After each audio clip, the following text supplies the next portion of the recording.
Welcome, ladies and gentlemen, back to Super Game Brothers, our weekly conversations about the new episodes of HBO's The Last of Us Season 2.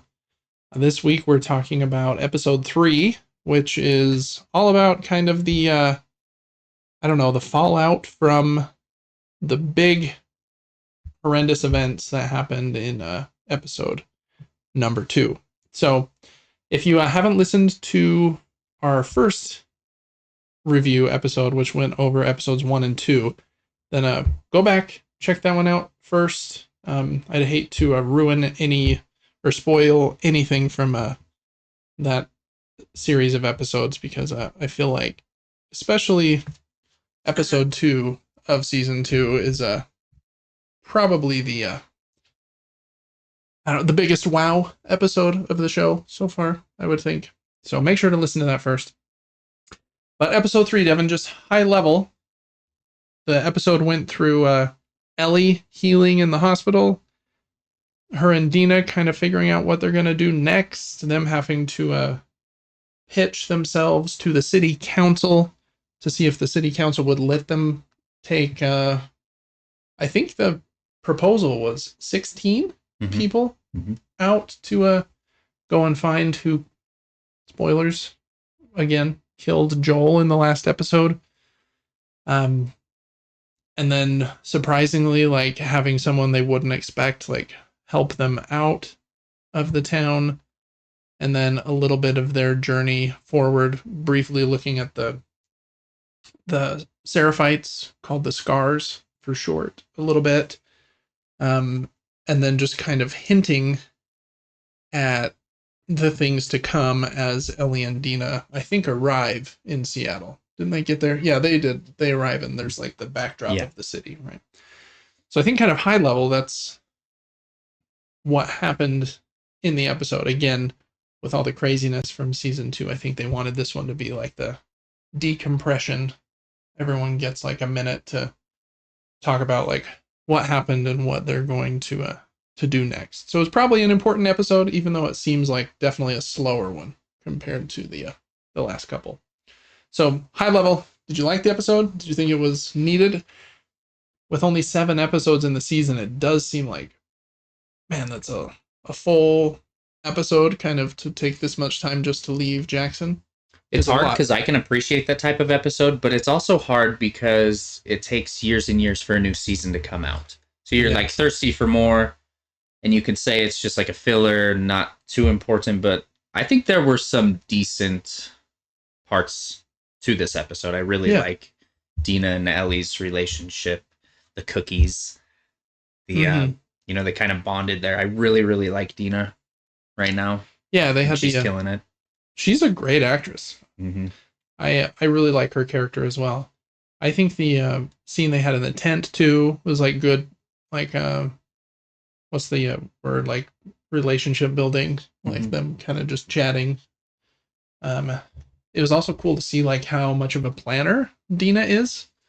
Where Ellie's like just kind of gung-ho packing her guns, and then Dina like, she's like, let me guess, you don't have anything to survive or walk through water or whatever. Yeah, you're wearing your Converse still. Yeah, that's kind of the joke. You don't have boots or first aid kits or plans for food and stuff. I agree. I think typically in shows, Dina's character would be like, I cannot believe you want to leave. This is, there would be a lot of conflict there, but she was like, I know you.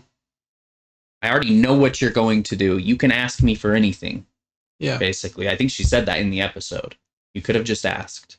And is so supportive, and in the background is doing something extremely selfless. She probably does. I mean, she loved Joel as well, and she mentions that. Yeah. But even in the video game, I think it's Dina who is like, is this more important?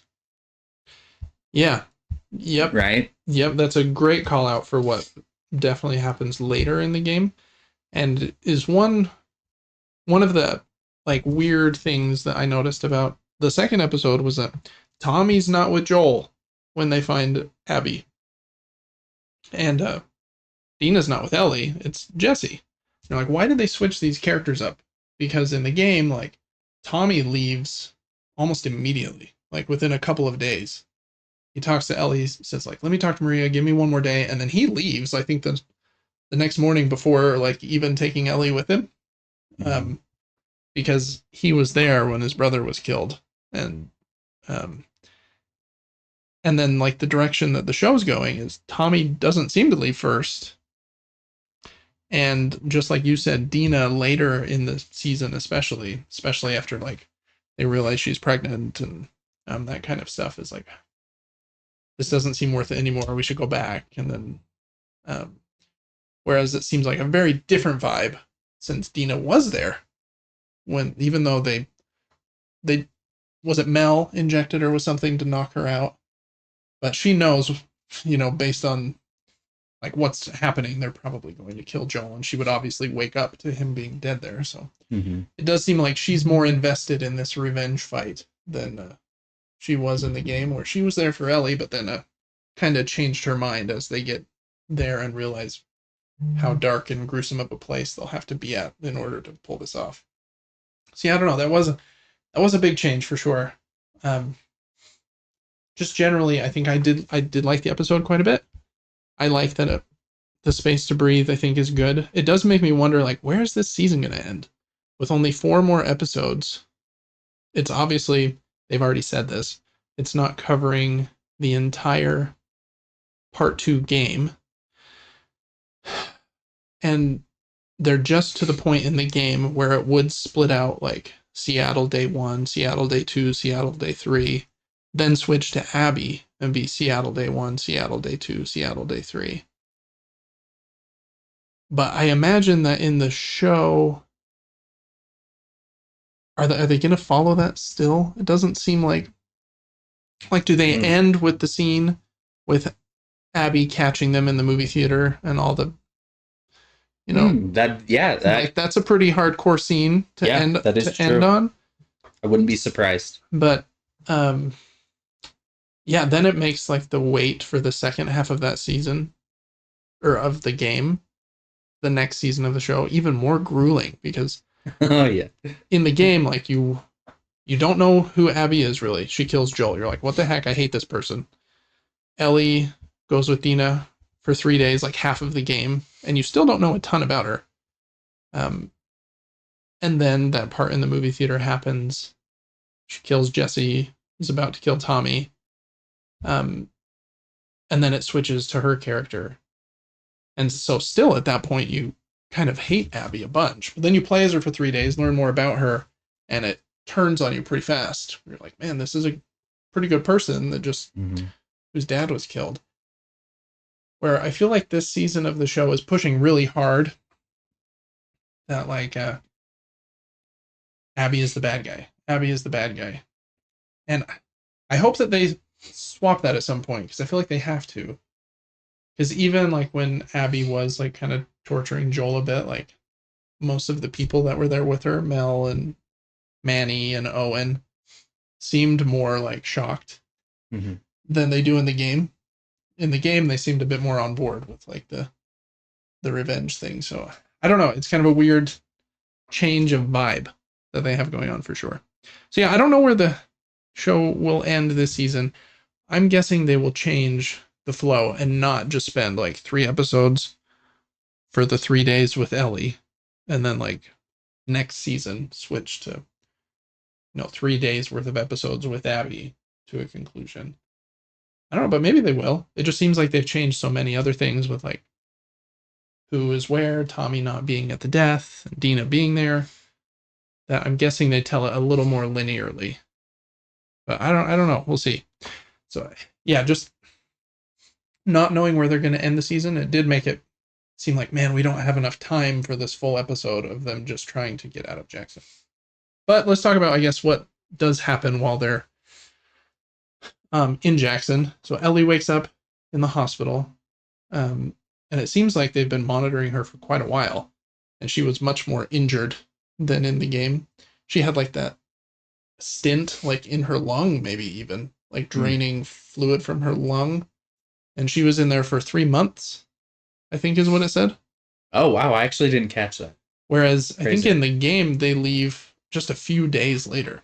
Obviously, in the game there isn't that big swarm or horde of infected that attack the city. So without that, like, they're a little less cautious, I imagine. But see, that was kind of crazy. She like has that meeting with Gail, the therapist lady, for a minute. Gail later in the episode like just tells Tommy like, yeah, she's a total liar. You can just like tell she's a dark one, like an unsavable liar kind of. And I was like, wow, that's kind of bold words for someone that it doesn't seem like has spent a ton of time with her. I don't know, maybe she was in there pretty often during those 3 months, but so yeah, that was a pretty big change. I think it makes sense though with the change to have the big fight and the city basically be like in shambles.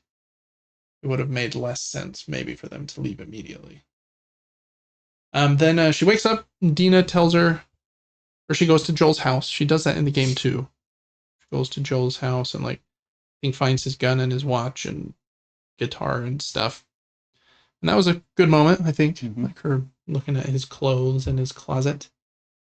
And it seems pretty. I don't think this was in the game unless I'm remembering incorrectly. But it seems pretty obvious she wants to kill Abby with Joel's gun. And I think they even mentioned that a few times. Like Dina says, "That Joel's gun?" Yeah, she does. And so again, just kind of trying to make it more like on the nose and obvious about the revenge ploy, I think. But yeah, I thought that part was handled pretty well. Like the walk through Joel's house. And then she sits down with Dina. Dina tells her, like, hey, I didn't tell you everything while you're in the hospital because I know you weren't in a state to leave, and here's the cookies. You would have been mad at me or whatever. But, and Dina had all of the details about the wolves, which again is an interesting change because it was Tommy in the game who was there and who heard their names and saw their faces. And so when he leaves early, by the time Ellie and Dina get there, I think Tommy's already killed some of them. And like they're kind of afraid of him, and like there's that scene with like Abby where Tommy's like sniping like down the big road full of cars and you have to run and hide through the cars. And I'm like, is any of that gonna happen? Because it doesn't seem like like it's still Tommy's brother, but Tommy doesn't seem to have the same drive and motivation as he did in the game because he wasn't there. And his job is to like take care of this town that just had like a really catastrophic thing happen. So I don't know, some different character moments for sure. I don't hate the changes. I'm very protectionist of the game though. I'm like, why is it not like exactly the same? Because I just know like how the emotional like payoff later with like Tommy being attacked by Abby. And so I'm like, well, if he's not there at that time, like, what does that mean for the story later on? But I guess you just have to kind of trust them that they know what they're doing and how to get the characters where they need them to be. But, yeah, I guess later still in the town, they have to, in the big town meeting, a few people stand up and talk about the proposal to send 16 people out. It was kind of funny to see like they wanted to tie a better like bow of forgiveness around the Seth character, the one that called them like lesbians or whatever in the first episode. And I don't know, did you like that? Him like being redeemed almost? I kind of did. Yeah, I thought it was almost, not to be dramatic, but a hope for humanity in a way. He has a difference of opinion on something from Ellie, but even those that maybe think differently than you can think similarly as you when something else happens. And so she turned around and looked at him, and I think maybe saw a different side of Seth. And I think that's cool. Yeah, I agree. Like they came together for a greater cause, even though they have difference of opinions.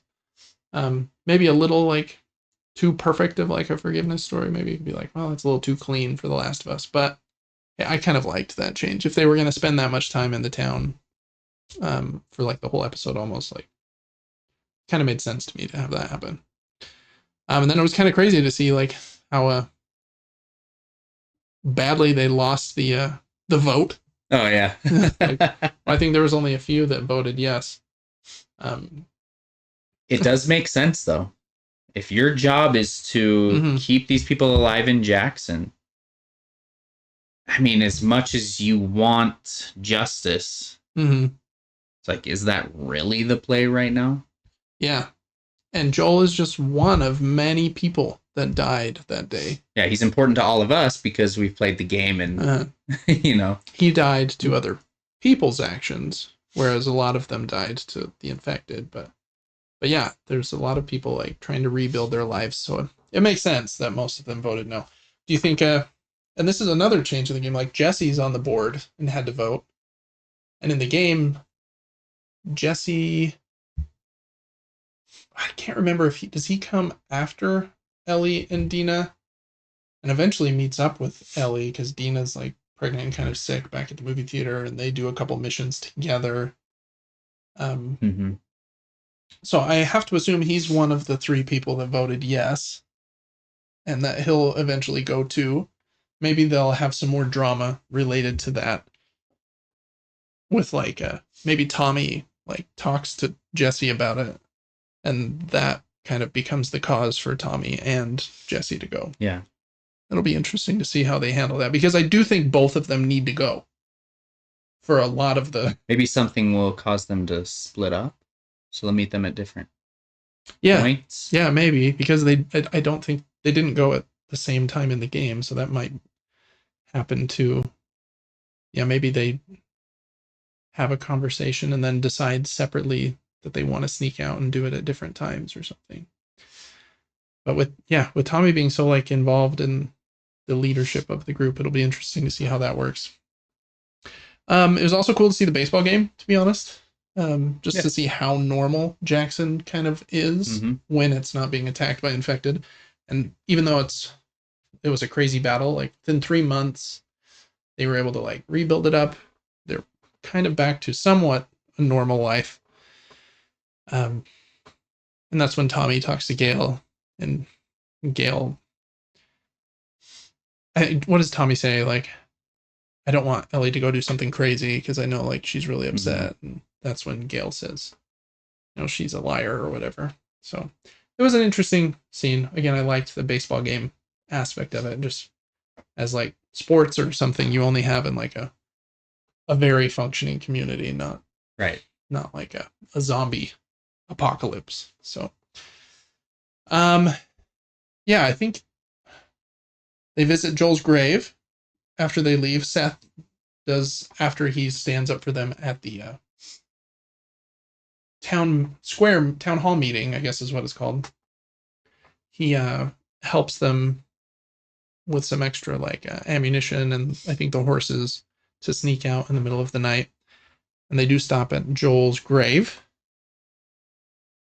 I couldn't remember. It's been a couple years since I played the game, so my memory was maybe failing me, but she does go to Joel's grave in the game too, but I think it was maybe alone.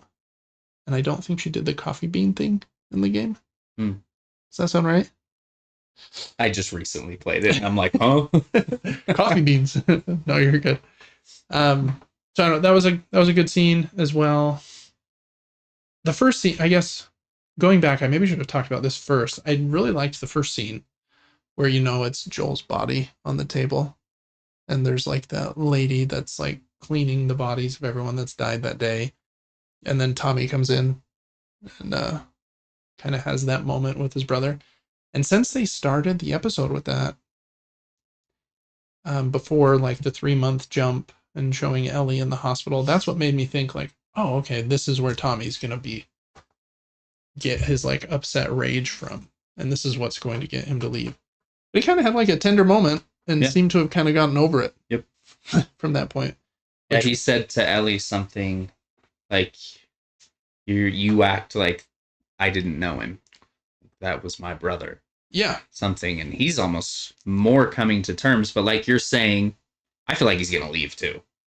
I think he has to, if the story's going to be like any way similar to the game. But just watching the episode and trying to like forget everything I know about the game, I would say he might not. Like if I was my wife who hasn't played the game and is watching this fresh, which has been really fun to watch with her, if I was her, I don't think that I would think that Tommy's going to follow Ellie and Dina. Be crazy if he doesn't. It would be. It would be really, yeah. It would be really, really crazy. I think other than that, the other cuts that it has is we talked about Ellie and Dina. They do leave on Shimmer, the horse, and it shows them traveling for a ways. They Dina's like constantly looking out for outcroppings for them to stay in their tent at, and they talk a little bit more in the tent. And again, at this point, their relationship status is different than in the game. In the game, Dina's just broken up with Jesse. And then they leave, where her and like Ellie are kind of having their relationship start. Whereas here, in the show, she was with Jesse, broke up with him. The New Year's Day thing with Joel and the attack on the town happens. And then she gets back together with Jesse during this 3-month period. And then it's kind of unclear when they're talking to Tim, like, is she still dating Jesse? She seems like she doesn't maybe have feelings for Ellie at this point, or is kind of less that way than in the game. So that's been different as well. But I think that's like a change that, like, it is less confusing to me than like, what's Tommy doing and what, when's Jesse going to leave? That one just seems like, okay, we wanted to have this 3-month break period, so something needed to happen, like with her relationship life there. But anyways, I feel like I'm kind of rambling a bit, but they travel a bit. The tent scene was good. They get to Seattle, and I think on one of the trails, they then discover all of the bodies of the Seraphites. And it was kind of, I liked the scene like 30 minutes before where they show the Seraphites just walking on that trail. And the girl asks for a hammer. Yeah. And again, knowing like what you know about the game, you're like, oof, those hammers are brutal. But if you haven't, you're like, okay, maybe they're pretty resourceful. It seems like they're pretty, just listening to like her dad talk, they seem pretty resourceful. They've come up with this whistling code system. They're whistling so creepy and cool. Love it. They're like what seems to be like a kind of religious cult, and they all have scars on their cheeks. But he talked so normal that like they don't seem like too crazy, at least at this point. And then obviously it seems like they're the ones being hunted at the moment because they're leaving this town and just trying to get out of there. And that was a pretty dark scene too, when they finally get there and all the bodies kind of hit me. Yeah. Like, oh my goodness. Yeah. The Last of Us is a very violent and dark show, but even seeing like the 10-year-old daughter like dead off the trail and watching Dina puke about it is the first hint of her being pregnant, kind of. Yeah, that was a dark one. See, I didn't catch that. You pay better attention than me. You're good. I think they have a similar shot in the game, if I remember correctly, where she pukes in the movie theater, and Ellie's like, "What's going on? Like, are you sick?" And then I think that's when she tells her, if I remember correctly. So yeah, I liked that scene too. I think the Seraphites are a very interesting group, and it's gonna be crazy to see like them and Isaac's wolves kind of fight a whole bunch probably in the next little bit, which makes me think. Well, I guess before I talk about that, is there anything else like in the episode itself that I wanted to go over? Just scrolling through my notes, I don't think so. Do you watch the like post episode stuff? No, I tapped on the screen. I was watching it on my phone, and it was like 15 minutes left, and then it ended. I was like, yeah. Huh? And then I knew what was after, but I was like, I need to go to sleep. So. Oh, okay. Yeah, we usually watch them because they're kind of fun. It's usually like, it's Craig Mazin, who's the director from HBO, who also directed Chernobyl. which is a great show on HBO. And then Neil Druckmann, obviously the Naughty Dog. I think he's one of the presidents now, who wrote The Last of Us, and I think directed like Uncharted 2 and stuff. It's usually the two of them and like a few other people from HBO like sitting down and talking about like what they wanted to do with the episode, why they made changes they made and stuff like that. It's like really cool to like hear their opinions, but then they also sometimes show like a little snippet of like what's to come in the next episode. And so maybe just as we wrap up this conversation on episode 3, I just wanted to hit a couple of those items first. And so in that little snippet on what's coming next, they show Isaac, the leader of the wolves, that kind of Abby's boss, played by the same actor that plays him in the game. Interviewing might be the wrong word. Torturing, probably. Lev, the Seraphite from the game that Abby kind of saves. They show a scene of that. They show a bunch of wolves to end the episode. They show like the big group of them marching with a tank maybe as well. So they show a bunch of them as well, which makes me think that if they are going to be showing so much about the wolves and Isaac's story and Lev's story in this next episode, that I don't think they're going to stay to the same exact structure of like Ellie day 1, Ellie day 2, Ellie day 3, then Abby day 1, Abby day 2, Abby day 3, where you learn about Lev and Isaac. Because if they hinted at them being in the next episode, it seems like they're going to kind of line them up like day 1 for both of them, kind of cutting back and forth. Day 2 for both, maybe. We'll see. But that was one thing I noticed. And so that structure change, it'll be very interesting to see if that helps the story or not. Because the way the game did it is very bold. Like, spend 15 hours of the game hating Abby, just playing as Ellie, hating Abby, hating Abby, hating Abby the whole time.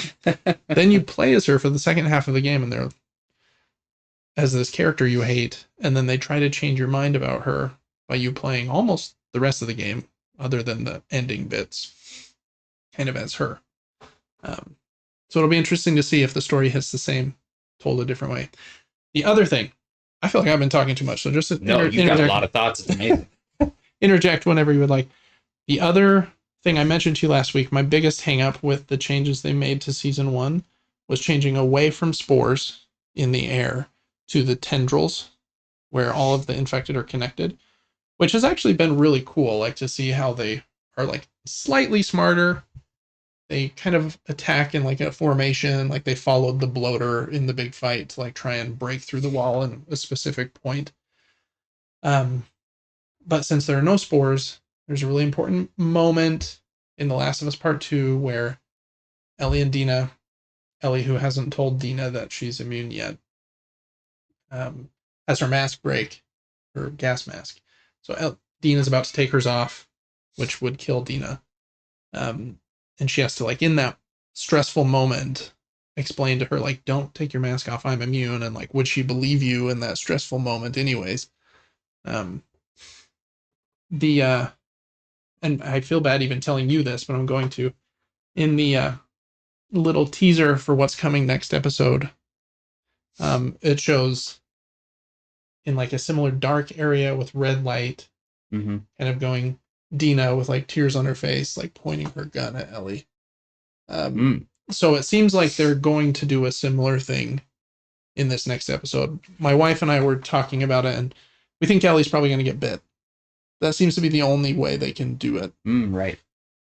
Makes sense. Since they're not doing it with spores and gas masks, I don't know what else it could be besides a bite. And so I wonder how she's going to explain. Yeah, how's she going to get Dina to believe her? Because in the game, I think Ellie just ends up taking it off, her gas mask, and just saying, like, I promise I'm immune. Like, look, I can breathe like normal and not be choking or whatever. But if you're bit and you're not like supposed to change into an infected for a few hours, like, what's that conversation like when it's less immediate? I don't know. It'll be interesting to see. So that was the other kind of change. I'm excited to see how they, that's one of my favorite moments from the game with that gas mask breaking. it'll be cool to see how that wraps up. So yes, episode 3, kind of I don't know. I liked it. It was slower. Not a ton happened, but some cool like character building, seeing the Seraphites for the first time, and just knowing what it leads to in the next ones with them probably finding who will they find first? Nora? In the game they find the guy that she slashed in the cheek first. But whose name is escaping me. They might find Nora first in the show. We'll see. So I don't know, any last thoughts or anything you want to say about episode 3? No, I really appreciated the making peace with Seth. Not to circle back to that, but he comes out to help them at night, surprisingly. He respects her vision and her will of what she wants to do to get justice on these people. Whether you like or dislike this character and what he said to them after they kissed, he comes out, and I felt for him because he could hardly walk. And he walks over to them, and he's kind of had this no-nonsense idea of like, don't talk back to me. You're taking my gun. I know more about guns than you. This gun is better. And holds out his hand, almost like, I wish I could come with you, but I'm broken. Yeah. And they shook hands, and I was just like, oh, goosebumps. Yeah, it was kind of a tender moment. Even though we don't agree, I would go on this justice trip with you. Like, I'm behind you in that way. Yeah. Those are the parts that I like. Yeah, I agree. It's it's fun to see that like the human relationships and connections, even in like this violent world with infected zombies, really are like the high points. So cool. All right. Well, I'm very excited for the last 4 episodes of the season.